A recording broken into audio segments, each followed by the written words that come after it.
चलिए आज की बातचीत एक ऐसे सवाल से शुरू करते हैं जो शायद थोड़ा असहज लगे। बिल्कुल। क्या हो अगर प्यार, सेक्स और रिश्तों के बारे में हम जो कुछ भी सच मानते आए हैं वो एक बहुत बड़ी गलत फहमी पर आधारित हो। मतलब जिसे हम मानव स्वभाव कहते हैं, एक जीवन, एक साथी, ईर्ष्या का होना, ये सब शायद हमारा असली स्वभाव है ही नहीं। आज मैं एक ऐसी किताब के विचारों को खंगालने वाले हैं जो हमारे इन सभी विश्वासों को जड़ से हिला देती है। हाँ। किताब का नाम है सेक्स एट डॉन और इसका मकसद किसी को सही या गलत ठहराना नहीं है, बल्कि मानव विकास, विज्ञान और मनोविज्ञान के सबूतों के आधार पर यह पूछना है कि हम जो हैं वैसे क्यों हैं। तो ये एक तरह से हमारे रिश्तों के ऑपरेटिंग सिस्टम पर ही सवाल उठाती है। बिल्कुल। ठीक है, तो चलिए इस विषय की गहराई में उतरते हैं। तो किताब का सबसे पहला और सबसे बड़ा दावा ये है कि जिसे हम पारंपरिक एक विवाह या मोनोगमी कहते हैं वो इंसानों के लिए स्वाभाविक नहीं है। ये सुन के दिमाग में 10 सवाल उठते हैं। अगर ये स्वाभाविक नहीं है तो फिर दुनिया भर के समाज इसी एक नियम पर इतना जोर क्यों देते हैं? और यहीं से एक किताब दिलचस्प होनी शुरू होती है। इसके लेखक एक तर्क देते हैं कि हमें इंसानी इतिहास को 2 बड़े हिस्सों में देखना होगा। अच्छा। एक हिस्सा है पिछले 10,000 साल का, जब से खेती यानी एग्रीकल्चर की शुरुआत हुई। हाँ। और दूसरा हिस्सा है उससे पहले के लगभग 2 लाख साल का, जब इंसान शिकारी संग्राहक यानी हंटर गैदरर थे। 2 लाख साल? हाँ।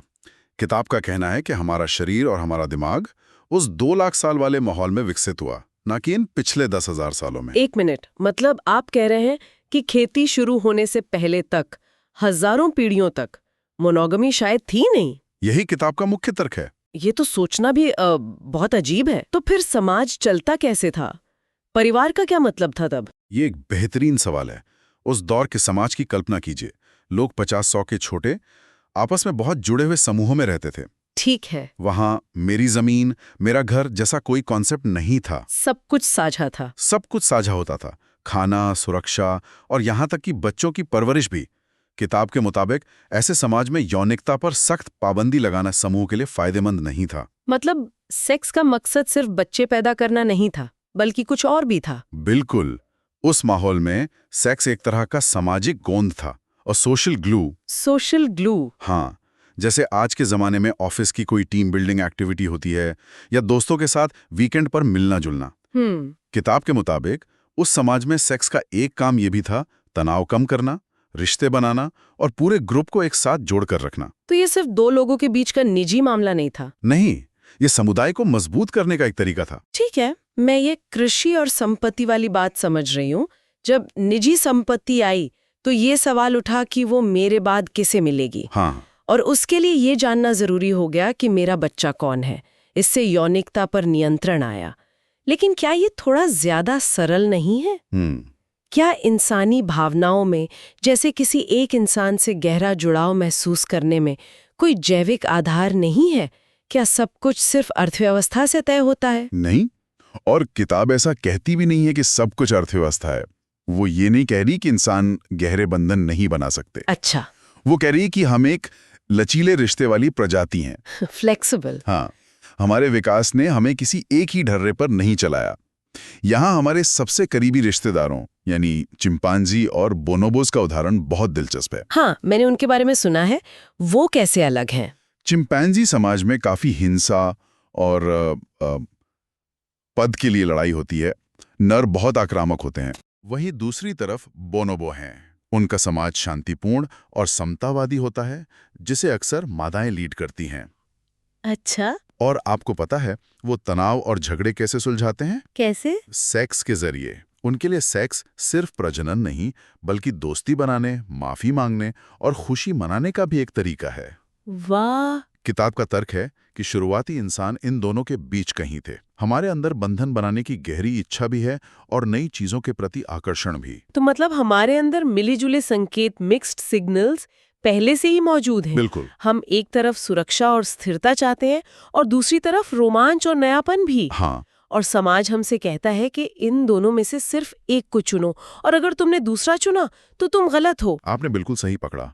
किताब यही सवाल उठाती है कि अगर हमारा स्वभाव इतना लचीला और जटिल है तो समाज ने एक ही तरह के रिश्ते यानी जीवन भर की यौनिक निष्ठा वाले एक विवाह को एकमात्र सही विकल्प क्यों बना दिया। ये तो ऐसा है जैसे किसी इंसान को सिर्फ एक ही तरह का खाना खाने पर मजबूर करना। हाँ, जबकि उसका शरीर हर तरह के पोषक तत्वों के लिए बना हो। लेकिन अगर सेक्स एक सामुदायिक गतिविधि थी जैसा कि किताब कह रही है और लोग कई लोगों के साथ बंधन बनाते थे तो फिर ईर्ष्या का क्या? जेलसी। हाँ, जेलसी।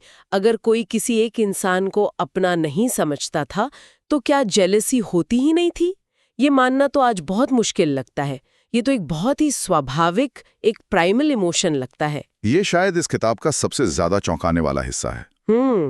हम मानते हैं कि प्यार है तो ईर्ष्या होगी ही। फिल्में, गाने सब हमें यही सिखाते हैं। सही बात है। लेकिन ये किताब कहती है कि ईर्ष्या उतनी स्वाभाविक नहीं है जितना हम समझते हैं।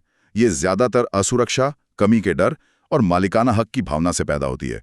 और ये तीनों चीजें उस शिकारी संग्राहक समाज में बहुत कम थी। ये कैसे हो सकता है? मतलब अगर मैं किसी की परवाह करती हूँ और वो किसी और के साथ समय बिताए तो मुझे बुरा महसूस होगा ही। यहाँ परवाह करने और मालिक होने के बीच के फर्क को समझना जरूरी है। अच्छा। किताब के नजरिए से देखें तो जब समाज में संसाधन जैसे खाना और सुरक्षा साझा किए जाते थे तो किसी एक पार्टनर के चले जाने से आपका अस्तित्व खतरे में नहीं पड़ता था, क्योंकि पूरा समुदाय था संभालने के लिए। बिल्कुल।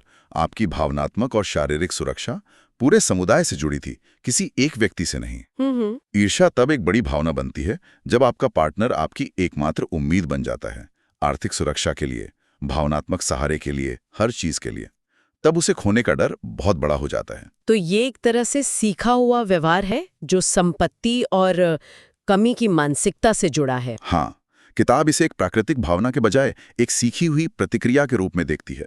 समाज हमें सिखाता है कि प्यार का मतलब है किसी पर हक जताना, उसे कंट्रोल करना, आशा है। किताब एक ऐसे समाज की तस्वीर पेश करती है जहां सुरक्षा, विश्वास और आपसी जुड़ाव से आती थी, न कि किसी पर पाबंदी लगाने से। वहां शायद भावना ये होती थी कि मैं तुम्हारे साथ हूं और मैं चाहता हूं कि तुम खुश रहो, बजाय इसके कि तुम्हें सिर्फ मुझे खुश करना है। ठीक है, ये सब सुनने में बहुत क्रांतिकारी लगता है। ये इतिहास और मानव विकास की बातें बहुत दिलचस्प हैं, लेकिन आज इसका क्या मतलब है? हाँ, आज के समय में हम अब शिकारी संग्राहक तो है नहीं। आज के मॉडर्न रिश्तों की समस्याओं को ये नजरिया कैसे समझाता है? ये सीधे सीधे आज के रिश्तों की सबसे बड़ी चुनौती से जुड़ता है। कैसे? किताब का तर्क है कि आज हम एक ही इंसान से हर चीज की उम्मीद लगा लेते हैं। हर चीज की? हाँ, हम चाहते हैं कि हमारा पार्टनर हमारा सबसे अच्छा दोस्त हो, हमारा पैशनेट लवर हो, हमारा वित्तीय सलाहकार हो, हमारे थेरेपिस्ट हो, हमारे बच्चों का को पेरेंट हो और हमारे जीवन में रोमांच भी वही लाए। ये लिस्ट अंतहीन है। हाँ, ये बात तो सही है। ये तो ऐसा है जैसे हम एक ही रेस्टोरेंट से उम्मीद करें कि वो दुनिया का बेस्ट पिज्जा, बेस्ट सुशी और बेस्ट बटर चिकन सब बनाए। हाँ, बिल्कुल सही एनालॉजी है। ये मुमकिन ही नहीं है। मुमकिन ही नहीं है। और जब हमारा पार्टनर इनमें से किसी भी एक उम्मीद पर खरा नहीं उतरता तो हमें क्या लगता है? हमें लगता है कि या तो उस इंसान में कोई कमी है या हमारे रिश्ते में कोई गड़बड़ है, या शायद हम एक दूसरे के लिए बने ही नहीं है।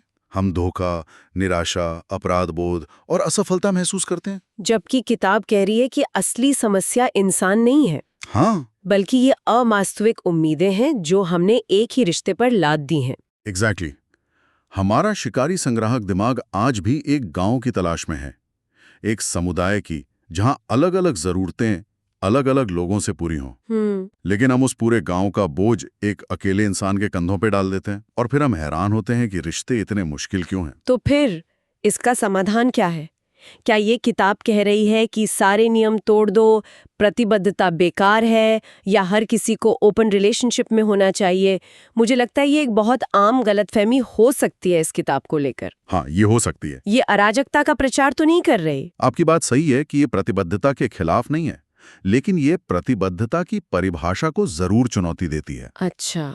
किताब का असली संदेश अराजकता फैलाना नहीं, बल्कि ईमानदारी और आत्म जागरूकता लाना है। इसका तर्क है कि हम यौनिक निष्ठा मतलब सेक्सुअल फिडेलिटी और भावनात्मक प्रतिबद्धता इमोशनल कमिटमेंट को एक ही चीज मान लेते हैं। हाँ। जबकि शायद वे दो अलग अलग बातें हो सकती हैं। ये एक बहुत जरूरी पॉइंट है, क्या आप इसे थोड़ा और समझा सकते हैं? जरूर। किताब कहती है कि आप किसी के प्रति गहराई से प्रतिबद्ध हो सकते हैं, उसके साथ अपनी पूरी जिंदगी बिताने की योजना बना सकते हैं और फिर भी किसी और के प्रति आकर्षित हो सकते हैं। अच्छा। हमारा समाज कहता है कि ये आकर्षण ही इस बात का सबूत है कि आपकी प्रतिबद्धता झूठी है। हाँ, कि आपका प्यार सच्चा नहीं है। लेकिन ये किताब कहती है कि ये आकर्षण इस बात का सबूत है कि आप इंसान हैं। समस्या आकर्षण में नहीं, बल्कि उस पर लगने वाले शर्म, अपराधबोध और बेईमानी में है। तो समाधान नियमों को तोड़ने में नहीं, बल्कि अपनी इच्छाओं और असुरक्षाओं के बारे में खुलकर और बिना किसी डर के बात करने में है। बिल्कुल। संदेश ये नहीं है कि आप जाकर अपने पार्टनर को धोखा दें। संदेश ये है कि आप पहले खुद से ईमानदार हों। अपनी इच्छाओं को दुश्मन की तरह न देखें, जिसे दबाना या खत्म करना जरूरी है। उन्हें समझें। और फिर अगर आपका रिश्ता इतना सुरक्षित है, तो अपने पार्टनर के साथ संवाद करें। बात नियमों को तोड़ने की नहीं, बल्कि ये समझने की है कि ये नियम आए कहाँ से हैं और क्या वे आज भी आपकी और आपके पार्टनर की खुशी के लिए काम कर रहे हैं। तो सेक्स एट डॉन का अंतिम संदेश बहुत सीधा और शक्तिशाली है। समस्या हम इंसानों में नहीं है, समस्या उन उम्मीदों के ढांचे में है जिसमें हम खुद को फिट करने की कोशिश कर रहे हैं। हाँ, और अगर हम अपने जीव विज्ञान और मनोविज्ञान को बेहतर ढंग से समझ लें, तो हमारे रिश्ते ज्यादा ईमानदार, स्वस्थ और लचीले हो सकते हैं। ये हमें अपने और अपने साथी के प्रति ज्यादा दयालु होने की वजह देता है। बिल्कुल। ये हमें ये समझने में मदद करता है कि आकर्षण या इच्छा में उतार चढ़ाव होना सामान्य है। ये किसी रिश्ते के खत्म होने का संकेत नहीं है, बल्कि एक गहरी और सच्ची बातचीत शुरू करने का एक मौका हो सकता है। इस पूरी चर्चा के बाद एक सवाल मेरे मन में घूम रहा है। इस किताब के नजरिए को ध्यान में रखते हुए ये सोचना दिलचस्प है कि अगर हमारे समाज ने संबंधों के लिए एक ही सही तरीका बताने के बजाय इंसानी स्वभाव की इस जटिलता और लचीलेपन को शुरू से ही स्वीकार किया होता, तो आज प्यार और प्रतिबद्धता के मायने क्या होते।